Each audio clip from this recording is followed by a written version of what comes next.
আধুনিক প্রযুক্তি ব্যবহার করতে হবে, কৃষি যান্ত্রিকীকরণ করতে হবে।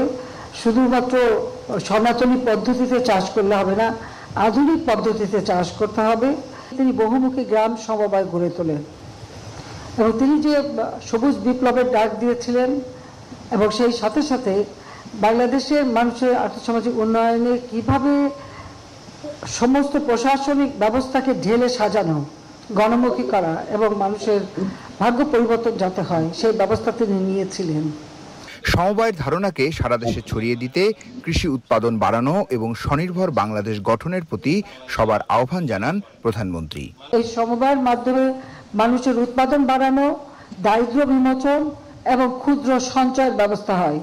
এর পাশে আরেকটা কাজ করেছি, সেটা আমি বলবো সবাইকে, বিশেষ করে আমাদের রাজনৈতিক নেতা কর্মী বা নিজেরা যারা নিজে কাজ করে খান তাদের জন্য, সেটা হচ্ছে সার্বজনীন পেনশন স্কিম। এই সার্বজনীন পেনশন স্কিমে আমি এভাবে করেছি, যারা একটু অর্থশালী তারা 5,000 টাকা করে রাখতে পারবে প্রতি মাসে এবং 20 বছর বা 30 বছর বা 40 বছর পর থেকেই কিন্তু এই পেনশনের টাকা তুলতে পারবেন। পরে সমিতির সদস্যদের মাঝে নগদ অর্থ, কৃষকদের মাঝে কৃষি যন্ত্রপাতি, সেলাই মেশিন, বাইসাইকেল, শিক্ষা